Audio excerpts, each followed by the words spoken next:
go to prison, and if you go to prison, drugs are really expensive. So we got a good reason to talk today. I have a good reason to talk. You have a good reason to listen. No, I don't want to give a philosophy, but it's a Joe talk. I just want to mention that we are so crazy after being penned up for 15 or more months. Thank you. Penned up is another cue for the bird to speak up. No, when you're a caged animal, you got to follow all the rules. And then when they open the cage door, you don't know that it's open, and so you don't go outside. It's just the way we are. It's a lot of things the way we are, and the way we were is never going to be the same. Nothing's ever the same. And you don't ever go back, and normal is a setting on a dryer. It ain't going to happen. I mean, you're not going to do things the same way. You're not going to do what you did, and things aren't going to be the way they were. They have dramatically changed, and you're going to have to find a new way. So we got a lot of new con artists. We got the cyber guys with the gasoline. I'm laughing because see how ridiculous it is that we've become so electronic that we no longer want to pump gas. We want it done for us by another country. Yeah.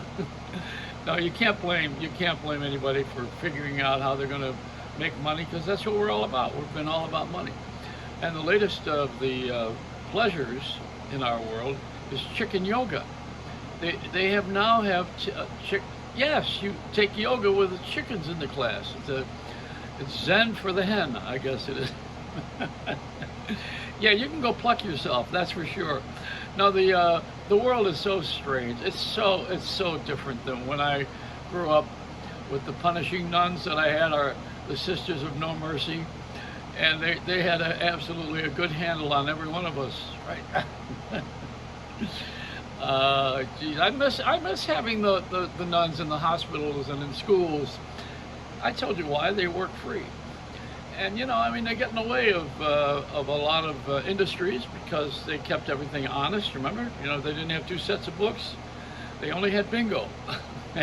If you won bingo and you had the door prize, you went home happy. You were satisfied with religion, and you knew that God was helping you. God. We had a fair-minded God. In those days, God was fair. Now we've got a higher power that runs everything, and believe me, when you try to figure it out, you're going to just get stuck. It's a dead end on a cul-de-sac. You're not going to figure out who's running the show here.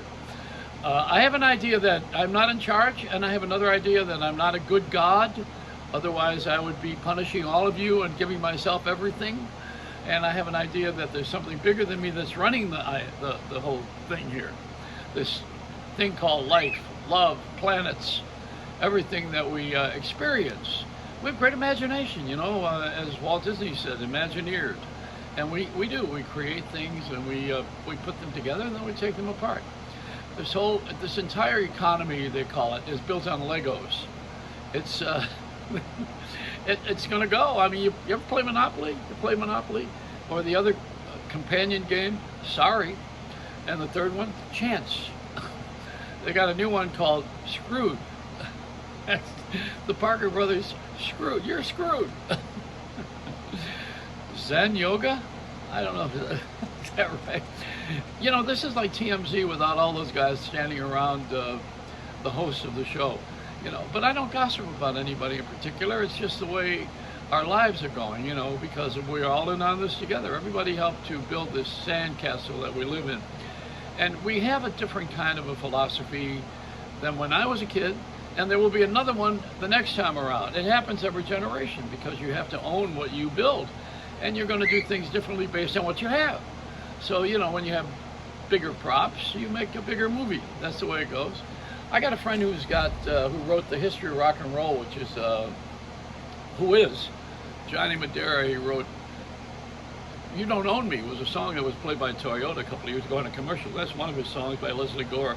But he also wrote so many songs, and he was responsible for Hall & Oates, and I don't mean carrying bags on your back, and also Gamble and Huff, and he did so many hit songs with Grammy Award winner, and he wrote At the Hop, if you go back that far in the 50s, Dick Clark was on television on American Bandstand later, and he called it the bop, at the bop. Then they became it became a thing to do for disc jockeys. We call them record hops. What you would do is you would have a dance and make money, and have one of the recording artists there who probably, thankfully, would come and do it free because they were so happy that you were playing their record and they made a lot of money in sales. You know, it was a trade-off. But we had an industry based on that back then. Now you got one that's a little bit different. It's just strange to me. Disc jockeys are guys at bar mitzvahs and weddings now. Back in the day, it was someone who was on the air and directed the traffic. Now the phone does all of that, and I notice there's commercials being done these days. I get away from Johnny Madera here for a minute, and at the Hop. I notice there are things being done here on the air by unprofessional people because agencies think that an everyday person doing a commercial or a person who is social networking, including an influencer, they have this idea that public relates to these kinds of people better than they do someone who's professional. Now, I'm happy they don't do this in other professions. You wouldn't want that in a surgeon. You don't want some person who's just starting out and wants to be a doctor, but let's have some practice here. You know, I mean, this is the only profession in the world that I could think of right now, not even motion pictures. I mean, you better be a good actor if you're going to be in a film. I can't imagine that they put these people on television like they are celebrities and announcers. When people like me are out of jobs, I'm not bitching too much, but people like me really know how to do this, and yet they don't call us. They would rather go with someone, maybe it's cheaper, or they have a sense of relating to someone their own age, if it's younger people booking the act and booking the performance of a commercial or anything that goes on now. There's that girl on the AT&T commercials, you know, and she's about as qualified as my bird. But we don't go by qualifications anymore. We just go by putting people on the air and letting them look like they are who they are. And man, we're talking down now. We use a lot of slang.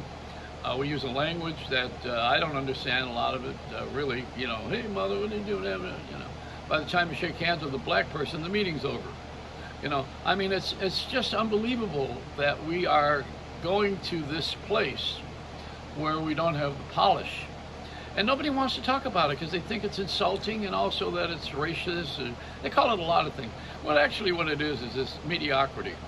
It's everybody wanting to be something that they're not qualified for in many cases. And you know, I was never qualified to be the top disc jockey in America. I worked for it, and I worked towards it, and I learned the craft. And I was not even a good announcer. I was just able to schmooze and talk a little bit about the industry, and then I got good at imitating life. It's an imitation of life. That's what it is. But you got to get polished at it. You don't just jump in and say all of a sudden, hey, I'm going to do this because I like it. Or, you know, it's like walking into a store like a kid say, give me that. You don't just do that. Now back to Johnny Madera. At the Hop is a motion picture that Johnny wrote a script for. It could be a series. It's the whole history of rock and roll, which no one's done, including Dick Clark, American Bandstand, how it all began on television in Philadelphia, owned by Walter Annenberg, who became, at one time, he started TV Guide. He also owned the Philadelphia Inquirer, which was a newspaper, and he had the Annenberg Institute, and he did a lot of major things in our country to contribute to public television, to a betterment of life and community. There were many people like this, and I don't think we have a lot of them right now. We have a few. I mean, you know, we're admiring Elon Musk, and because he had a couple of things he tried and they failed, and then he made a lot of money. And we admire his success, and we're looking at Bill Gates and his divorce, you know. I think I told you he tried to commit suicide. He was going to jump out of Windows 2012. So, you know, there's an unbelievable way that we can live our lives, and you know, don't do what I do, because I did everything the way I was supposed to do it to learn it. And you're going to have to do that too. If you're watching this and you're motivated by it, then call Joel Osteen and say, hey, you're not the only preacher in town. You know, now, Johnny Madera, back to At the Hop. That film ought to be made. There's got to be somebody that wants to make that movie that will come up with the money and make that film happen, because it's relevant, And I talked to Johnny last night, and he's saying, okay, why don't we get this movie made? Look at all the crap that's on Netflix and Amazon. I said, yeah, because everybody has competition. See, what used to happen was Amazon and Netflix were the first of the big ones, and now CBS, which is Viacom, owns Paramount. They started their own stream. Disney got in the business too. They decided they're going to do Disney Plus, so they got in the business, and now everybody's got the stream. The only people that should have a stream is a salmon, and they go upstream. But that's what we're doing right now. We're giving everybody's got to play swallow the leader, and nobody does anything originally, singularly anymore. It always has to have a sequel, and if something is successful, then it's imitated. But that's life, I mean, people, as I always said, if a bird lands on you and doesn't poop, you're blessed. Don't do drugs or you go to prison, and drugs are very expensive in prison. It's a Reynolds Wrap.